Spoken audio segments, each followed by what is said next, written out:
도대체 그날 어떤 일이 있었던 걸까요? 지금부터 좀 짚어보도록 하겠습니다. 김근식 교수님. 그러니까 에어포켓에 갇혀 있다가 구조되기까지 시간이 한두 시간이 아니라 2시간 43분이 걸린 거예요? 그렇죠. 예. 어떻게 보면 2시간 43분이면 일단은 에어포켓이라든지 아니면 그 당시 썰물이라고 하는 그런 요행스러운 분위기가 아니었다고 한다면 예. 사실은 사망할 수밖에 없는 시간이었습니다. 그런 걸 보면 오늘 녹취록이 공개된 내용을 본다 하더라도 해경분들이 열심히 구조 노력을 했습니다만 예. 구조대의 해경들이 도착하기 전부터 해경과 이 생존자 사이의 그 전화 통화 내용을 보면 이미 구조대가 도착하기 전부터 구조대가 도착한 것처럼 이야기를 하고 있었고요. 그다음에 계속 이 생존자들은 선수 부분에 있다고 계속 위치를 말하고 있는데도 예. 도착해서도 선미부터 들어갔었고요. 그렇죠.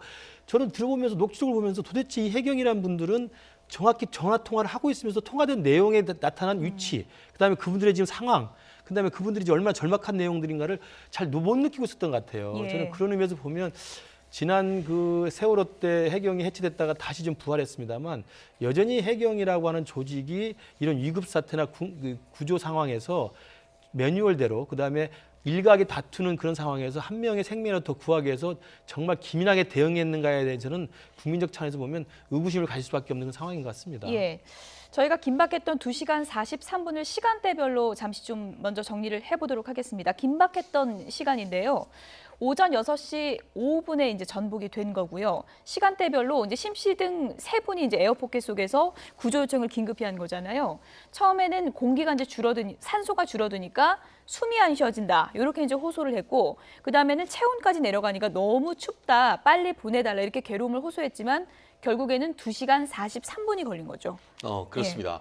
전체적으로 봤을 때 이른바 이 전복 사고 속에서 에어포켓으로 생존했는 거의 한국의 기네스북 기록이 아닌가 이렇게 생각하는데요. 예. 제가 검색을 해봤더니만 전 세계적으로 가장 어떻게 보면은 그 에어포켓 속에서 살아남은 케이스 같은 경우에는 한 60시간 정도, 60시간이요. 예, 그 정도 예. 된다고 하는데 그것은 좀 큰 배였기 때문에 가능한 것이지만 이것처럼 이렇게 크지 않은 배 속에서 한 3명이 작은 에어포켓 속에서 살았던 케이스는 사실 전례를 찾아보기 쉽지 않은 케이스였던 것 같습니다. 예. 이분들 같은 경우에는 거의 어떻게 보면 상당히 기적에 가까웠다라고도 볼 수가 있는데 말씀하신 것처럼 가장 관건적인 것이 에어포켓이 있었고 또 이것이 이 시간대 이후에 점점 썰물이 되면서 물이 빠지면서 이제 오히려 공기가 이렇게 들어왔다라는 그런 얘기가 있고 더불어서 정말 다행히도 그 부분 같은 경우에는 방수가 되어가지고 물이 들어오지 않았기 때문에 이렇게 살았는 것 같은데요.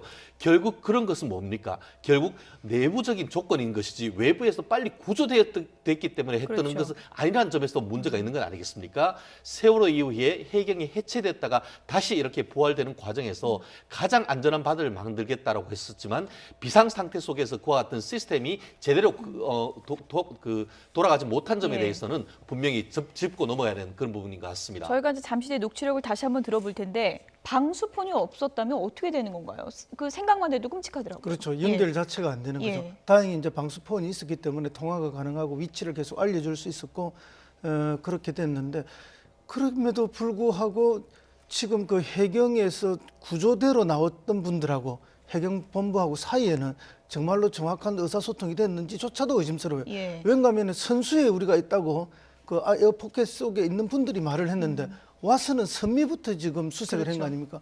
그러니까 이거는 도대체 이해할 수 없는 상황이 벌어진 것이죠. 적어도 그 부분을 본다면은 뭐 선주가 선미부터 해라 했다고 해서 선미를 했다 했는데 그것은 이해할 수 없는 이야기고요. 분명히 구조를 요청하는 그 조난자들이 우리가 선수에 있다고 말했는데 그러면 저 구조 현장에 있었던 분들은 어떤 느낌, 어떤 감각, 어떤 판단으로 예. 선미를 먼저 들어갔는지 그건 이해할 수가 없다는 말씀을 드립니다. 예. 그럼 여기서 생존자와 해경 사이에 오갔던 통화 내용을 저희가 좀 간략하게 추려봤습니다. 다시 한번 좀 들어보시죠. 선생님, 잠시만요. 조금만 기다려주세요. 저희 구조대가 지금 잠시 작업하고 있습니다. 선생님이 조금만 힘내주셔가지고 선생님 위치를 정확히 알려주시면 저희가 더 빨리 갈 수 있거든요. 선생님, 조금만 힘내주세요. 조금만요. 혹시 들리세요? 네. 저희 구조대 소리 아직 못 들으셨어요? 안 들려. 그냥 생존한 지 1시간 반이 됐는데. 선생님, 네. 저희 시간이 많이 1시간 안 됐는데. 네네, 저희가, 예. 왜 24구예요? 지금 구조대가 계속 그쪽을 진입해서 선내 수색을 하고 있거든요. 근데 조금만 대기를 해주세요, 선생님. 너무 쉬워요. 선생님, 구명조끼는 계속 착용하고 계신가요? 그거라도 입고 계시면은 체온이 더 유지가 되는데 혹시 계속 입고 계신 거 맞으신가요? 지금 물에 빠져있어요. 그 조끼는 착용을 하고 계시고요.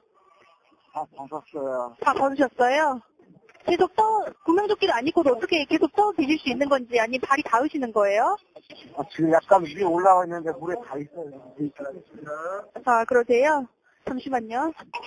시간이 2시간 넘으면 약간 이제.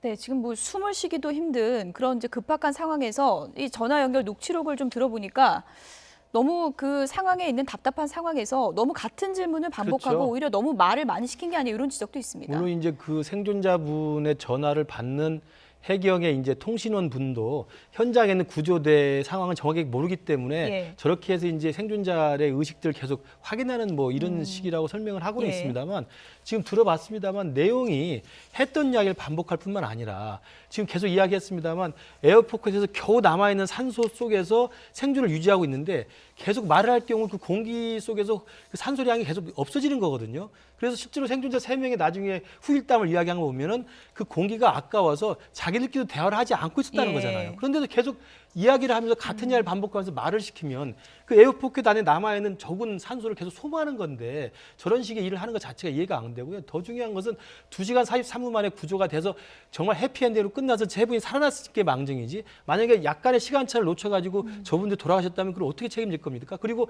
저희 지금 그 통신원 이야기하면서 구조대가 구조하고 있다고 할 그 시각에도 이미 구조는 되고 있지 않았습니다.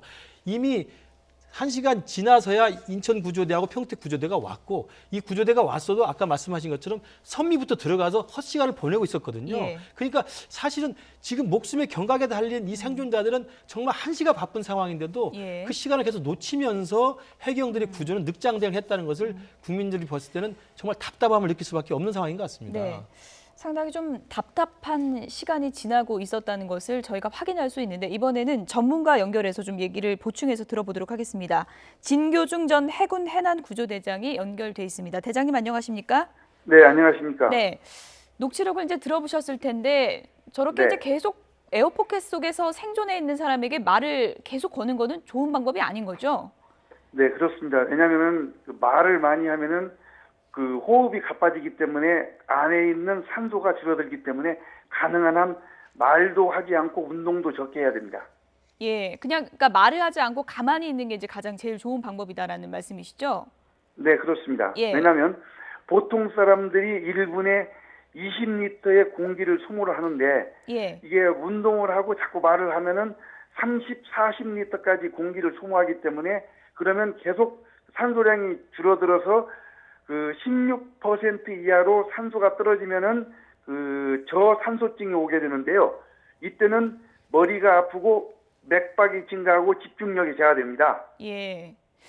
에어포켓에 있는 경우에요. 이제 뭐 전복 사고를 당하거나 이럴 때 에어포켓에 버티게 될 경우에는 어떤 행동 요령으로 있어야 가장 긴 시간을 버틸 수 있는 겁니까? 네, 우선 그 활동을 많이 줄여야 되기 때문에 예. 그 운동을 하지 않고 두 번째는 체온을 유지를 해야 됩니다. 따라서 몸을 웅크리고 그 겨드랑이를 붙이고 사타구니를 딱 붙여가지고 몸을 웅크려서 체온을 유지하고 가능한 한 그 위에 쪽으로 그러니까 자기 몸이 물에 잠기는 부분을 최소화해서 체온을 유지하면서 호흡도 천천히 들여마시고 천천히 내뱉고 이렇게 예. 호흡을 해야 됩니다. 예, 몸을 웅크리는 게 좋고 이제 호흡도 천천히 하는 게 좋다라고 이제 말씀을 해주셨는데 구명조끼 입고 있으면 계속 입고 있는 게 좋은 건가요? 네, 그렇습니다. 구명조끼를 계속 입고 있으면은 자기 몸의 체온을 유지가 할 수 있기 때문에 예. 구명조끼는 계속 입고 있는 게 좋고요. 그 다음에 가능한 한 움직이지 않고 그 공기를 따라서 위에 쪽으로 그러니까 그 물에 잠기는 부분을 최소화하고 몸을 계속 위로 올려서 그 공기를 서서히 들여마시고 서서히 내쉬고 그 다음에 거기 안에 있는 분들께도 꼭 끌어안고 각각 그 서로가 체온을 유지하는 그렇게 그 끌어안고 있어야 됩니다. 예. 이번에도 안타깝게 이제 숨진 분들이 상당히 많았는데 배가 전복될 경우에 이 에어포켓을 좀 빨리 찾아가는 것도 중요할 것 같은데 어떤 요령이 있는 건가요, 이것은? 네, 그 배 안에서 그 물이 차면은 계속 공기는 위로 올라가면서 압축이 됩니다. 그러면은 그 공기가 압축되는 쪽으로 사람이 계속 끌려가는데 그쪽으로 따라가가지고 그러니까 그 머리 부분을 계속 위로 올려가지고 그 부분을 따라가다 보면은 나중에는 공기가 모여 있는 부분이 있거든요. 예. 그 부분이 이제 에어포켓이 형성되는 부분이기 때문에 그쪽에서 기다리고 그쪽에서 그 구조 요청을 해야 됩니다. 그러니까 몸을 움츠리고 운동량을 최소화하고 호흡을 천천히 쉬면서 SOS 즉 단단단 스스스 단단단 스스스 하면서 구조 요청을 하면은 되겠습니다. 예. 뭐 에어포켓 안에 있으면 이제 심리적 공포도 이제 상당할 것 같은데 이번 경우를 보면은 해경에서 전화할 때 뭐 질문하는 매뉴얼도 안 되는 것 같고요. 현장에 갔는데 위치도 정확히 못 찾지 않았습니까? 이건 어떻게 봐야 됩니까? 예, 이런 경우는 그 경험이 없어서 그런데 하여간 가능한 한 그 말을 적게시키고 그다음 그분들이 어디 있는가 정확한 위치를 확인하고 그 위치가 확인됐으면 구조사들한테 정확히 그 위치를 줘서 거기를 제일 먼저 수색을 해야 되는데 이번 같은 경우는 좀 실수를 한 것 같습니다. 예. 추후에 뭐 이런 매뉴얼이 좀 만들어질 수 있는 방법이 있는 건가요? 어떻게 보십니까? 네, 그 이런 매뉴얼들이 있습니다. 그 구조 교범에 보면은 어떻게 하라는 매뉴얼들이 있는데 예. 이 매뉴얼들을 숙지하는 게 좀 그 미숙했던 것 같습니다. 네. 오늘 도움 말씀 감사합니다. 진교중 전 해군 해난 구조대장이었습니다. 고맙습니다. 예, 감사합니다. 예. 최진영 변호사님, 네. 구조 교범에는 이런 내용이 있다는 거잖아요. 이게 그렇습니다. 실행이 왜 안 되는 건가요? 결국 그 응급 상황 속에서 결국 얼마나 평소에 준비됐는가에 따라서 그와 같은 응급 상황 속에서 어떤 대처가 빛이 날 수가 있는데 결국 평소에 이와 같은 응급 상황에 대한 훈련 같은 것들이 제대로 안 돼 있었다고 밖에 볼 수 없지 않겠습니까? 실질적으로 119가 왔을 때에 이와 같은 해사 안전 사고가 났을 때에 있는 매뉴얼 이런 부분에 대해서는 제가 봤을 때는 제대로 그 어떤 교육이 됐거나 이런 부분에 대해서는 되지 않다고 봅니다. 그렇다 보니까 아까 말씀하신 것처럼 작은 에어포켓에서 3명이 있음에도 불구하고 지속적으로 말을 시키는 이런 어이없는 일들이 벌어졌는데 말씀하신 것처럼 그때 마침 썰물이 물이 빠지면서 그 공간에 공기가 더 들어와서 그렇지 안 그랬었으면 사실상 오늘 이렇게 해피엔딩으로 끝나서 그렇지 안 그랬다고 하면은 이와 같은 그 말들이 이분들의 마지막 얘기가 됐었다고 생각한다고 하면은 너무나 끔찍합니다. 그렇다고 하면은 손은 잃었다 할지 모르지만 예. 외양간은 반드시 고치는 어떤 대책이 있어야 될 것 같습니다. 오늘 국회 농해수위에서는 이렇게 이번 사건 보니까 해경이 도대체 뭐가 달라진 거냐 여야가 한 목소리로 질타를 했습니다. 들어보시죠. 청와대에서 수석 비서관 회의에서 대통령께서 여러 가지 그 좋은 말씀을 하셨는데 문제는 이게 이미 그때는 보니까 선원 내지 그 낚시꾼들이 전부 다 사망을 한 상태예요. 이미 사망할 사람은. 그런 가운데 또 거기서 또 뭐 이게 세월호 때보다 뭐 대응이 적절했느니 말하느니 이런 얘기로 그야말로 자화자찬을 하고 뭐 이런 식으로 하는 것에 대해서 나는 그것도 함께 걱정을 해야 된다고 봅니다. 세월호 참사 비극을 겪은 뒤로 그리고 또 새로운 정권이 출범하고 나서 도대체 달라진 게 뭐가 있나 하는 의구심을 지울 수가 없습니다. 조기 대응 체계에 상상하기 어려운 어이없는 그런 모습들이 노출이 되었습니다. 세월호 참사 초기 대응 실패 책임을 물어서 박근혜 정부에서 우리 해경이 해체됐다가 다시 문재인 정부 들어서 부활했는데 같은 일 동료원들이 지금 지적하는 것은 과거 정부 탓하시면 안 됩니다. 이제 또 골든타임 놓친 해경, 재연된 구조대의 늦장 출동, 그리고 현장 시스템에 바로 통용될 수 있는 시스템을 마련하지 못함. 뭐 대략적으로 이런 문제예요. 도대체 나아진 게 없다. 이것이 여당에서도 비판이 나왔습니다. 예, 뭐 타당한 지적이고 예. 비판이라고 생각합니다. 우리 국민들도 이번 사건을 보면서 다 똑같이 느꼈을 네. 거라고 느끼는데요. 사실은 이제 맨 처음에 해경에서 이제 배를 출동시킬 때, 예. 고속정을 출동시킬 때 이미 20분 이상을 우물쭈물하다 출동을 못 시켰죠. 네. 그것은 사실은 출동 준비가 안 돼 있는 거죠. 그러니까 이 정부 들어서 달라진 것은 청와대의 긴장감 예. 또는 이제 정부의 긴장감은 높여져 있고 신속한 대응 태세는 돼 있지만 예. 현장은 그때나 지금이나 똑같다는 거죠. 현장에서는 출동할 배가 다른 어선들에 막혀서 출동 자체가 안 되는 그건 이제 결국 전혀 현장 관리가 평소에 예. 안 되고 있다는 거죠. 사건이 일어나면 바로 떠나야 되는데 떠날 수 없는 상황에 놓여 있는데 그걸 도대체 누가 관리합니까? 현장에 있는 해경에서 관리해야 되는데 관리가 안 되고 예. 있다는 거. 그리고 이제 현장에서 나가서 구조하는 구조 요원들이 어디로 들어가야 될지에 대한 이것이 과연 이제 연결이 제대로 됐을까 예. 하는 이런 문제들도 보면 여전히 현장에서의 그 사건 현장에 대한 장악력 이런 게 전혀 없지 않았느냐. 그렇기 때문에 선수로 가야 될 걸 선미로 간다든지 그 현장에 대한 장악력이 떨어지면 예. 대처는 늦어질 수밖에 없고 오류가 생길 수밖에 없는 게 그 세월호 때나 지금이나 똑같았다 예. 이렇게 비판할 수 있습니다. 여야 질타에 대해서 해수부 장관이 이렇게 이제 해명을 했습니다. 본인의 이제 개인사까지 오늘 좀 털어놨는데요. 보시죠.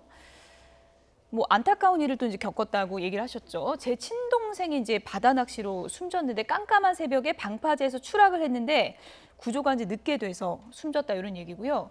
운항자 안전의식이 가장 중요하겠고 또 법과 제도가 안전수칙을 준수하지 않으면 안 되게끔 그러니까 좀 강력하게 만들자 이런 취지로 이해해야 되겠죠. 그렇죠. 그러니까 이번에 이 낚싯배 전복 사태에 대해서 청와대 대응은 굉장히 기민했습니다. 그리고 대통령의 대응도 굉장히 진정성 있게 예. 실제로 사고가 난 그 다음 날 수석 보좌관에 의해서 대통령이 이례적으로 묵념을 했고요. 예. 대통령 스스로 멘트를 통해 가지고 구조하지 못한 점도 잘못했고 이 사고를 막지 못한 점도 잘못했다고 국가의 무한 책임을 강조했습니다. 예. 저는 그 부분 좋다고 생각합니다. 그런데 지금 우리 허정무 교수님 말씀하신 대로 구조하지 못한 책임, 막지 못한 책임은 결국 해경에 있는 것이고 정부에 있는 거거든요. 예. 그러니까 구조하지 못한 책임은 금방 나타난 생생한 녹취록에서 나옵니다만 실제로 이 산소가 부족해서 말을 못하는 사람한테 계속 말을 시켜가면서도 구조대가 도착하지 못하면서 2시간 44분을 기다린 구조하지 못한 늑장대기 문제가 있고 막지 못한 점은 뭐냐면 다들 이야기가 나왔습니다만 그 구뷰선이 지정선으로 돌아감에도 불구하고 돈과 시간을 아끼기 위해서 그 예. 좁은 협소를 가게에 놔뒀다는 거거든요. 그다음에 낚싯배도 9.77톤이기 때문에 10톤 이하라는 제한 규제에 풀려가지고 제재가 안 됐다는 거예요. 그러니까 예. 이것은 해수부 차지에서 사실 시스템적으로 막아야 될 필요성이 있는 거기 때문에 지금 김영춘 장관이 말한 것처럼 친동생의 그런 굉장히 그 비통한 과거도 있습니다만 앞으로라도 이러한 해안 사고가 나지 않도록 제도적으로 법적으로 고칠 부분을 고쳐내고 그다음에 현재 응급 상황이 터졌을 때 현장에서 어떻게 해경이 적절하게 대응할 것인가도 정말 매뉴얼을 찾아가지고 대통령이 다시는 묵념하지 않도록 만드는 해경의 거듭난 자세가 필요하다고 생각합니다. 예. 이번에 진짜 제도가 제대로 개선되지 않으면 나중에는 또 더 큰 인명 피해가 발생할 수 있으니까요. 제대로 된 좀 제도 개선을 기대해 보도록 하겠습니다.